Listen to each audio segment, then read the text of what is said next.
Welcome back to another episode of the CSK8 podcast. My name is Jared O'Leary. Every week the podcast alternates between an interview with guests or multiple guests and a solo episode where I unpack some scholarship. This week is going to start a launch of a little mini-series on gender bias in computer science education. And I'm starting with a paper titled Eliminating Gender Bias in Computer Science Education Materials. And this paper was written by Paula Medel and Pournaghshband. And my apologies if I mispronounce any names. In the show notes, you can find a link directly to this particular paper. And if you click on the author last names, you'll be able to read some of their other works, as it will take you to their Google Scholar profile. All right, so here's the abstract for this particular paper. Quote, low female participation in computer science is a known problem. Studies reveal that female students are less confident in their CS skills and knowledge than their male counterparts, despite parallel academic performance indicators. While prior studies focus on limited, apparent factors causing this lack of confidence, our work is the first to demonstrate how, in CS, instructional materials may lead to the promotion of gender inequality. We use a multidisciplinary perspective to examine profound but often subtle portrayals of gender bias within the course materials and reveal their underlying pedagogical causes. We examine 3 distinct samples of established CS teaching materials and explain how they may affect female students. These samples, while not a complete display of all gender inequalities in CS curriculum, serve as effective representation of the established trends of male-centered representation, imagery, and language that may promote gender inequality. Finally, we present easily implementable, alternative gender-equitable approaches that maximize gender inclusion. End quote. That abstract does a pretty good job of summarizing the paper itself. Now, if I were to summarize this into a single sentence, I would say that this study examines 3 examples of, quote, how stereotypes about women can manifest themselves through class materials, end quote. That quote's from page 411. So the paper begins with a short introduction that kind of talks about some of the ways that stereotypes can negatively harm women.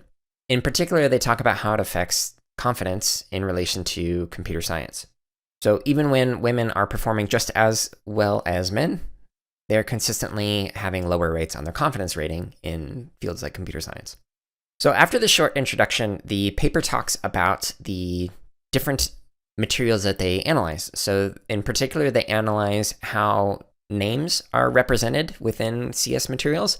They talk about imagery within CS materials, and then they also talk about pronouns within CS materials.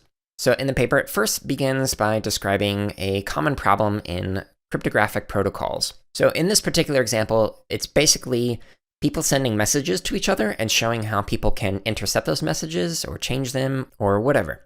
So what they did for the analysis is they took the names of the people within this particular example and they associated it with either a positive, a negative, or a neutral stance. So for example, Eve was labeled as an eavesdropper, and they were intercepting messages between 2 other people and able to read those messages that were being sent like through the internet. So in that instance, Eve, being a female name, being labeled as an eavesdropper and doing something negative, that one would receive a negative. Similarly, Mallory, who was associated with a man-in-the-middle attack, was also associated negatively. However, males tended to be associated with more positive things. So like Walton was the protective warden. Now, in these examples, they tended to have whatever the first letter of the name was associated with whatever it was that they were doing, whether it was eavesdropping, or warden, or whatever. So E for eavesdropping, W for warden, etc. Now the authors are arguing, well, you could have used any kind of name for this, whether it be like a general neutral name, such as Alex or Chris, just as easily as you could have associated positive traits to females and negative traits to males. But in general, what they were finding is females were associated with a negative and males were associated with positive. So one more example of this that is not only an example of some gender biases, but also ableism, is the Sybil attack. So the Sybil attack was previously known as pseudo-spoofing, and it's some kind of an attack where, quote, identities are forged to subvert a reputation system in peer-to-peer networks, end quote. So that's from page 412. So an example of a Sybil attack might be something like creating a bunch of false accounts and giving false reviews on a service, or creating bot accounts on like something like Twitter and then promoting things, or arguing against things. So you're making it seem like there's this mass amount of people who are asking for or recommending or arguing against something, but really it might just be one person or a small number of people who are engaging in what is commonly referred to as a Sybil attack. Now, the reason why this particular example is brought up in this paper is that, quote, the name was inspired by the book Sybil, about the treatment of a woman diagnosed with dissociative identity disorder as a result of physical and sexual abuse. The representation of a mentally ill woman as the field standard term for an attacker is not only insulting, but harmful, by projecting negative stereotypes about women, end quote, from page 412. And by the way, dissociative identity disorder was formerly referred to as multiple personality disorder. In case you're unfamiliar with it, there's just a clarification. Basically the same idea, new term. So with these examples, whether it be the Sybil attack or Eve the eavesdropper in the cryptography example, the authors are basically arguing we need to analyze how we're portraying different genders within the materials that we're using.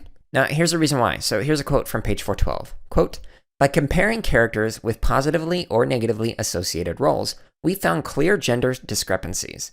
There are more female characters than males. However, this does not indicate fair inclusion. In fact, of the 4 characters with positive connotation, only 1 is female. By comparison, of the 9 total negative roles, 6 are female and 3 are male. Thus, of 8 female associable characters, less than 13% of them are good compared to 50% of associable male characters. End quote. Okay, so after kind of laying down some evidence that supports the idea that, hey, there's some gender bias here in how we're using these names and the associations we're giving to them, they talk about what are some ways that we could be more equitable. So one potential solution is to replace names with gender-neutral names. However, the authors argue that there are still associations with particular genders for different names. So, for example, the name Alex.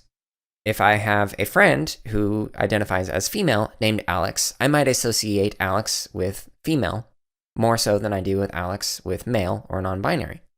But if I have a friend named Alex who identifies as male, I might associate it more with male. So instead of using gender-neutral names, the authors actually recommend using animals. So for example, the eavesdropper could be the owl. And instead of going with Sybil, we could say chameleon, because chameleons change colors and assumes varying identities. Now the authors do say that, quote, due to the universal nature of animal representations, educators from different cultural and language backgrounds can use this method to teach their students in a relatable way, end quote. While I understand what they're trying to say, I disagree. So some cultures view animals differently than other cultures. For example, cultures that use some of the stories from the Bible about snakes being sneaky and subversive and manipulative and whatnot might differ than other cultures that represent snakes in a positive light. So as an example, some cultures actually view snakes within a sacred role or as representation of changes in cycles by the shedding of skin. In other words, not negatively. So that's my one small minor disagreement with what they're indicating. However, in general, this recommendation of using animal characters instead of people names makes sense in relation to the gender biases that they're trying to avoid. Okay, so the next particular example that they talk about is imagery that is used within materials. So for example, there's an image named Lena that is often used for image processing examples, and it is actually an image of a woman from a Playboy magazine, and they cropped it so that it's that person's bare shoulders and above. And this image is frequently used in presentations, publications, etc. when discussing image processing examples. Now, here's a quote from page 413. Quote, such imagery objectifies women by projecting stereotypes that emphasize their physical appearance rather than their mental values.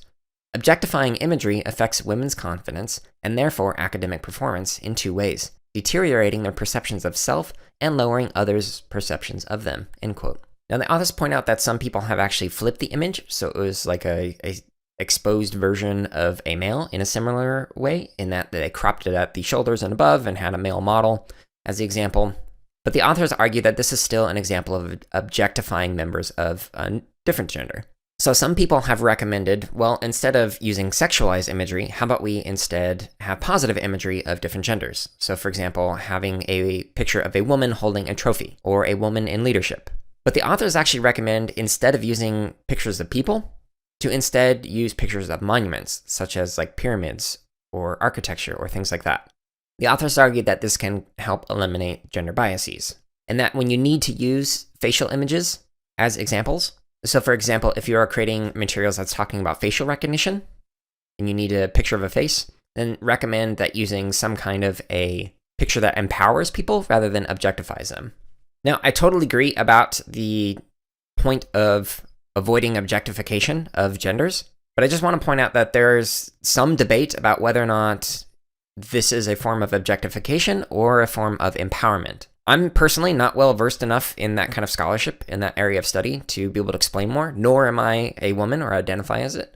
I identify as non-binary, by the way. But I completely agree that we should steer away from sexualized imagery in course materials, as I think that is particularly problematic, or at least can be, depending on the context and whatnot. So the third area that they're analyzing is language. So in particular, they talk about examples of pronoun use. So using only he, only she, he or she, or the singular use of they. While some people prefer to use he or she, or he and she, when referring to groups of people, or just some like anonymous pseudo person in some kind of example, the authors instead recommend that you use the singular they pronoun to refer to an unspecified gender.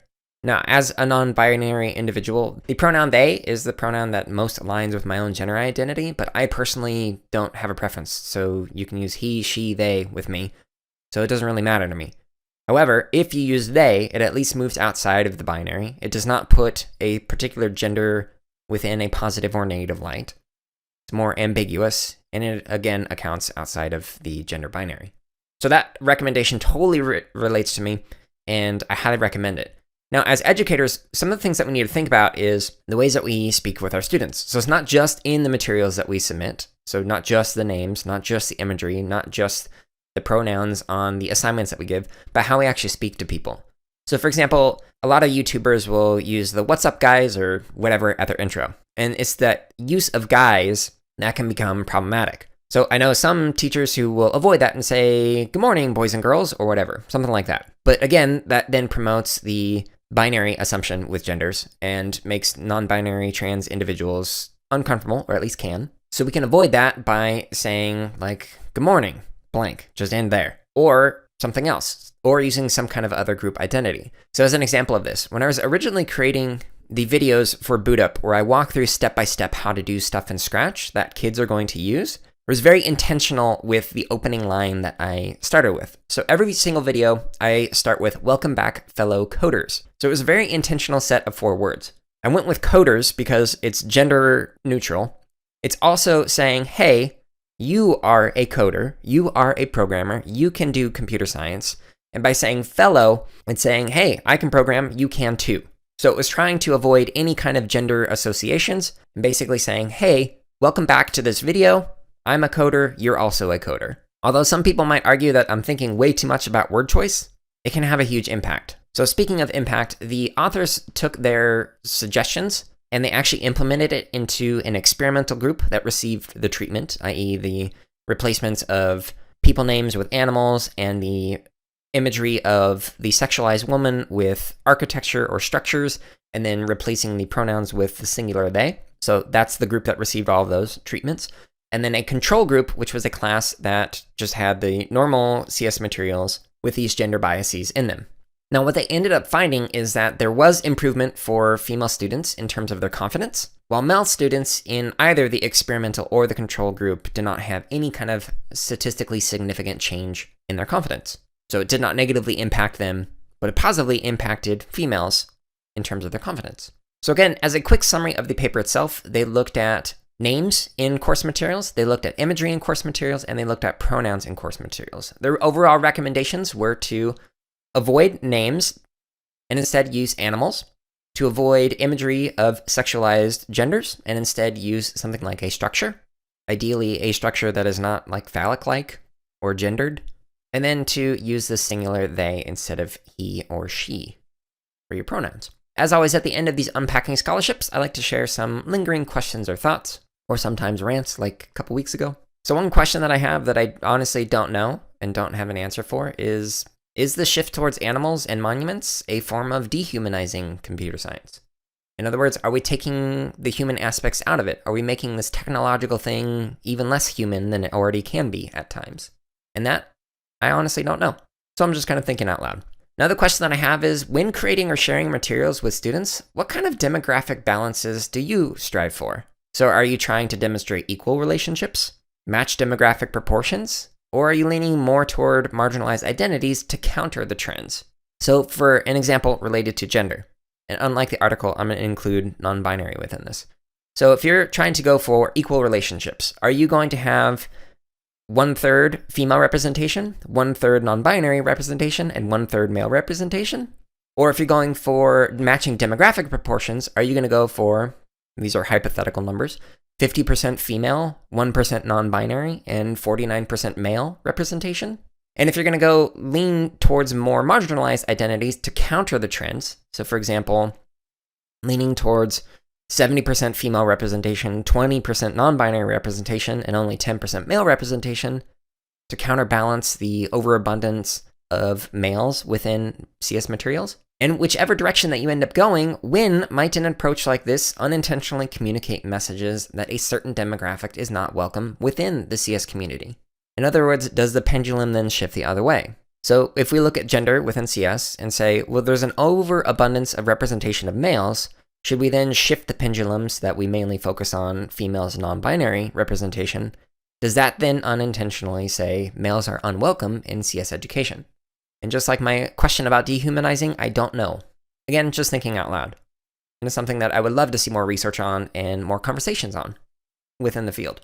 So my last question, this is not a question that is tied to this particular study, but gender imagery analysis in general. So the question is, how might we as a field start engaging in conversations around gender without making assumptions about people? Now, the reason why I say this is because I sat in on a presentation once where somebody started playing a video of a classroom and the imagery within it, and their commentary on the imagery was making assumptions about the genders that were represented. Now, if you looked at it, there were a lot of male-presenting individuals in there in terms of the ways that they were dressing, in terms of their hairstyles, etc. And the comment was that this was a male-dominated class.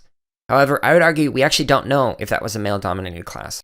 Without actually asking the people within that imagery, what we don't know is the class could have, in fact, been dominated by non-binary and trans individuals, and we don't know until we actually do more than a surface-level analysis of what we're seeing.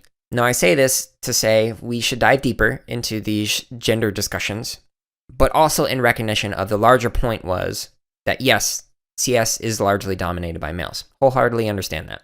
So those are just some of my lingering thoughts related to the overall topic of this particular paper. I enjoyed reading this paper, and I enjoy these kinds of analyses, so I highly recommend reading it if it also interests you. Again, you can find it in the show notes. If you enjoyed this particular episode, please consider sharing it with a friend or colleague, as it helps spread the word about CS education and research. Stay tuned next week for another interview, and the following week for another Unpacking Scholarship episode. I hope you're all having a wonderful week and are staying safe.